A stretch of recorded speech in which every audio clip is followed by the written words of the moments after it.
I, nearly adult female, live with my mother, my sister, 29, and my niece, kindergartner. I'm autistic and really sensitive to noise.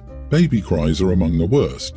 When my niece was born, she had colic, and it was the worst experience of my life. Her nursery was right next to my room, and our walls were thin, so I never slept. My nursery and my room were both in the basement while my mom and sister were upstairs, so I was the one dealing with it when the baby woke up often. I had a lot of meltdowns over this. It completely wrecked my performance in school. It sounds stupid, but I genuinely became suicidal. The constant noise, being expected to care for the baby when my sister couldn't, and the sleep deprivation all felt like a nightmare that would never end. The colic lasted 4 months, but even after that I really struggled. My niece yells all the time when she's playing. Her idea of fun is just making screeching noises. As soon as she realized it upset me, she'd do it intentionally in my ear, especially on car rides until I was sobbing. It drives me insane. If my niece is home, there is constant noise. My mother and sister are able to tune out the noise, but I can't. If I hear something, I can't focus on anything else. To be clear, I understand that none of this is my niece's or sister's fault, and it's not anyone's responsibility other than mine. I'm just trying to paint an idea of why this is so overwhelming for me. I don't dislike kids. Living with them is just a lot for me. Yesterday, I learned that my sister is over 6 months pregnant, and they've known each other for 4 months. I noticed her stomach was larger, but my sister is pretty overweight, so I never really became suspicious until recently. They told me they plan to keep it from me for as long as possible until I noticed, which terrified me. I really wish I had more time to prepare for this. I'm terrified to do this semester of school knowing that by the end I'll be living with a baby again. I don't expect my sister not to have another baby or anything. I just feel really hurt and betrayed that they were planning to hide it for as long as possible. I know I'm not owed this information. It just feels like a courtesy, considering we're living together. I've been considering moving to my dad's in another state, but he lives with my brother, who was abusive towards me, and it seems like an awful idea anyway because I'm going into the last semester of my senior year of high school. I mentioned that I wish they told me sooner, and my sister got upset because I'm a child who doesn't need to know all of her private business. Am I the idiot? Not the idiot. Your sister needs to be the one sleeping in the basement next to the baby's room. She's the one getting pregnant. She needs to be the one dealing with said baby at night. It sounds like you were the primary person in charge of your niece during the nighttime responsibilities. Are they expecting you to do that again for the new baby? Your mom and sister clearly have no respect for you or your triggers. They apparently haven't told your niece not to scream in your ear, which baffles me. They make you sleep next to a colicky baby. Did your sister even get up at night to help care for the baby, or was it all you? I think your sister is taking advantage of you and your time and help. I'm very sorry you had to go through this. Make it clear that you will not be caring for this baby or sleeping next to the nursery. You really need to stand up for yourself on this one, to both your sister and mom. I know it's hard, but it's necessary. There needs to be very clear boundaries. Your feelings are valid. If they fight you on it, I would just move your stuff to a different upstairs room. Show them how serious you are about this. They admitted they would hide it from you as long as they could. They weren't going to give you time to process it or object. Since your mother is enabling this BS, I'm guessing they'd be against you swapping rooms with your sister. Get yourself some noise-cancelling telephones and tell your sister to get a baby monitor. When her baby cries or niece needs her, she can traipse her butt downstairs to care for them. You did not get knocked up. You are not responsible for her children. If they threaten to kick you out for not allowing them to parentify you, respond that you'll call CPS for neglect, since the mother of the children is not taking care of them. Move out as soon as you are able. I'm so sorry you're going through this. Good luck. My 27 female husband, 33, and I are currently taking care of his recently orphaned niece, pre-tween, with the plan to adopt her later. Her first name is Kelly and her middle name is Anne, fake names, but she prefers to be called Anne and has been that way for a few years now. She introduces herself as, "My name is Kelly Ann, but you can call me Anne." My sister, 28, is 8 months pregnant with her first child and several months ago found out is a girl. She's always wanted to name her daughter Anne and is excitedly telling everyone. Upon learning of Kelly Ann's situation and how my husband and I plan to adopt her, my sister told me a few days after that we should start telling Kelly Ann to call herself Kelly instead of her middle name. She said 2 Anns in the family would be confusing, so Kellyanne needs to get used to being Kelly. My husband said she was being ridiculous, and if anything, it's her baby that needs renaming because Kellyanne has been calling herself Ann for years. My sister argued that she'd announced her baby's name many months ago and we only plan to adopt Kellyanne recently, so we should be the one making her rethink how to call herself. I joined my husband's side and told my sister that Kellyanne could call herself whatever she chose to. My sister and her husband called my husband and me idiot for stealing her baby's name. So am I the idiot for refusing to call my niece anything else but her chosen name? Not the idiot. No one should have to choose a different name. I know a few families with cousins who share a first name and it's not a big deal. If your aunt doesn't want to have 2 Anns, then she shouldn't use it. But expecting a child to adopt a different name than she's been using just because she, the sister, has decided to use the selected name is entitled and mean to say the least. Your sister and her husband are being absurd. There is not really any such thing as stealing a name, and Kellyanne has been alive for far longer than their child and has been using the name for longer too. Out of curiosity, would they also expect you to change that child's name if you were to later adopt an older child into the family who came with the same name as one of their kids? Ludicrous. Exactly this. Anne has already lost so much. She shouldn't have to lose her name. Let's further traumatize Anne by forcing her to change her name for a baby that sister sees as a more legitimate family member than Anne. I mean, that's really what's going on. Sister sees herself and her baby as more human than Anne. Sister is gross and needs help. I had a way less difficult situation with my family. My wife and I chose names for our children way before we got pregnant. For a boy, we chose the name Jack, not the real name. We didn't tell family back then, and my sister, living with my parents, got herself a cat called Jack. So now we have a son with the same name as the cat. But who cares? We even call them Human Jack and Cat Jack. Tell your sister, great, we can call them Big Ann and Little Ann. My 28 male sister, 33, is visiting me this week with her daughter, my niece, young teen.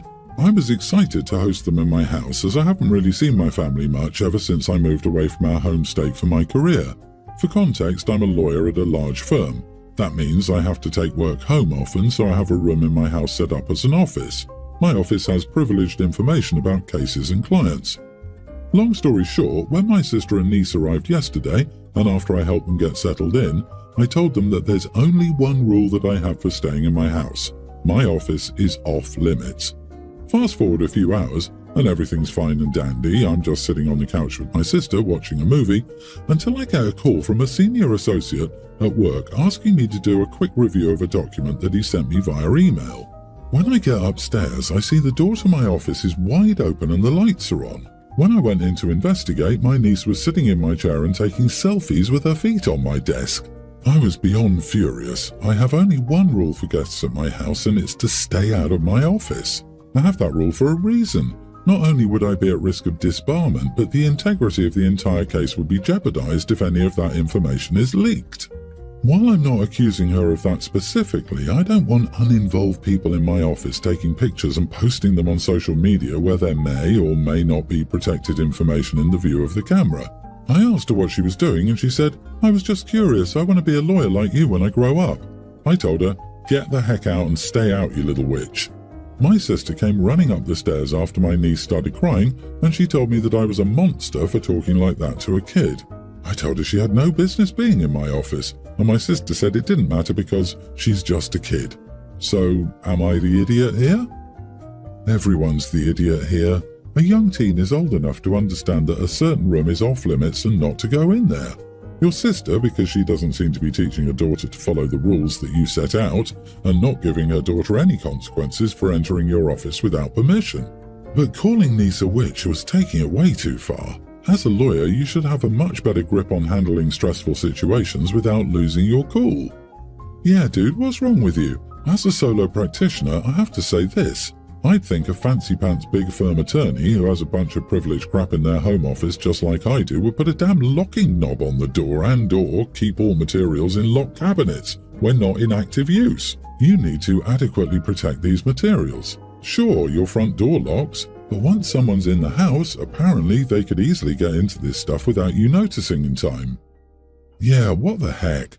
I don't have physical files and my workstation locks, But if I'm having people over, I just lock my computer in my desk. No big deal, it adds 30 seconds to my day, which means I'm actually doing my job. Even a spouse being able to access it would get me in trouble if I was found out. And calling a girl names was pathetic of OP. You're a lawyer, supposedly a professional person. Be better. My spouse and I have 2 sons. We discussed changing our wills with some new developments and had some negative feedback from friends. My younger son married his college sweetheart. They have 3 kids with a 4th on the way. His wife's family is extremely poor and has never been able to help financially. We cover quite a bit since there's no help from one side. She also has multiple siblings, and whatever is left in her parents' estate is being split among them all. It will likely be very little. My older son's wife's family is of equal, if not more, wealth to us and provides for their daughter without hesitation. As such, we haven't given them much help since it was never needed. This daughter-in-law is not only an only child, but the single member of her family in that generation. She is set to inherit from half a dozen estates as the last living relative. They also do not plan on having children. Our wills, written before either was married, were initially equal splits. With how things have gone, we feel we should leave the majority to our youngest. They will get next to nothing from his wife's family and have children of their own to support. My older son will inherit more than enough from his wife's side to equal out. We were talking about this with some friends and they said we should be prepared to cause tension by treating our sons differently. My spouse and I believe our reasoning is sound. We love both, but one needs more support from us. Are we correct or are we being idiots? You are the idiot, LOL. I legitimately thought you would give more to the other son to make up for favouring the son who keeps having kids he can't afford. But nope, you're just going to continue to favour the irresponsible one. Give the younger son some condoms. It sounds like that's his main need at the moment. Haha, that's the answer. OP is your money, but your son will probably resent you for this. His wife is set to inherit, but he's not. So if anything happens to them, he's out in the cold. Is that fair? Your younger son needs more money because they have 4 kids. Kids that, by the sound of it, they can't really afford. I understand your reasoning, but this is an issue he is causing himself. I second this. If anything should happen to the older son's wife, she dies before her relatives, he will inherit nothing while your younger son gets it all. If your older son's marriage ends in divorce, he will not be entitled to her inheritance, and as you left him with nothing, he will not get his own. You are being short-sighted and letting your older son know that you haven't put in the thought for his future. It's an insult for that alone, but the message you're sending your sons is that you only want to support the one with more children than he can afford and requires constant handouts. That's unfair to the one son who has taken nothing from you as an adult. And why the heck are you discussing this with friends? Stop, right now. Equal split, and don't discuss it with anyone. Because they know it's wrong and they were hoping friends would understand. And now that their friends don't side with them, they're hoping random strangers will side with them. Joke's on them because their current plan sucks. I'm a 32-year-old female. I have 4 kids. Young teen, 2 tweens and an infant. Yeah, I know, don't come at me. As of 4 weeks ago, the kids' school shut down completely due to water damage and a fallen roof in the gymnasium and cafeteria. They should be returning fairly soon, I would think. Until then, virtual learning. Honestly, I'm having a rough time with the lack of decompression time. The kids are more rambunctious than usual due to lack of stimulation and sitting at a computer screen for learning, but add a baby going through a sleep regression who sleeps all day and is up literally all night. You get one tired mama who has 0 downtime. It won't last forever, and that's what I keep telling myself, but right now I just need a breather without entertaining, answering questions, or being touched. My husband is fully aware of this, but he feels it doesn't apply to him for whatever reason. So, on the off chance that the baby does go to bed at a decent time, when the other kids are in bed, he assumes I want to spend every second of that time with him. I understand how important it is to maintain that closeness with him, but right now I'm tapped out. So him touching me and trying to get a piece or trying to talk about our finances, which we already talk about when the kids are awake, is exhausting, especially considering he gets downtime. After the kids go to bed, he goes to his office to do whatever for 2 or 3 hours while I try to get the baby down. She's strictly breastfed. It's just that the second she's asleep, in his head it's like, oh, the kids are all asleep, it's my turn to get attention. Even if he sees that I've opened a book or put on headphones. And it's just getting increasingly frustrating because, like I said, the baby is up all night and she's at an age where she wants me to be fully engaging with her, talking, holding, playing, or she gets fussy. So everyone here is constantly begging for my attention while I'm just begging for 30 minutes of being left alone. And like I said, my husband is fully aware of this. I've told him. He thinks it doesn't apply to him. So last night I got the baby to bed around 9ish and my husband came in and said, "Want to watch a movie?" I said no and that I wanted to read, but he could watch the movie beside me, so we were still together or whatever. But he kept making comments. "Babe, don't you even want to watch this? It's funny." Or, "Did you see that?" And then proceeds to rewind the movie so I can see it even though I said I didn't want to. And lastly, "You don't even want to give me that butt." At this point, I was fuming mad because I hadn't made it through 2 pages uninterrupted and I snapped. I said, "Will you just leave me alone? Why do I have to keep repeating myself to you?" He turns off the movie and storms out to the office while saying, "I just wanted to hang out with you." Now I feel bad, but I need to be left alone for once. Edit, he does his part around the house. He helps clean, helps with dinners, and is usually the one who drives the kids to and from their sports. This isn't about what he does and doesn't do to pull his weight. It's only about me not getting any downtime because he wants my undivided attention, much like the kids. We still hang out together. We literally watch a movie together every single night. But on the nights that I don't want to do that, he sits and basically begs for my attention, even when I voice that I want to do my own thing. Not the idiot, you sound burned out, and that alone time or lack of pressure is necessary to recharge. He needs to start understanding that before this gets worse. Women have little enough time to themselves. It's not a criticism of their guy if they don't want to watch the movie, for Pete's sake. It's crazy how husbands don't understand that the most irresistible thing they could do would be to step up as a parent.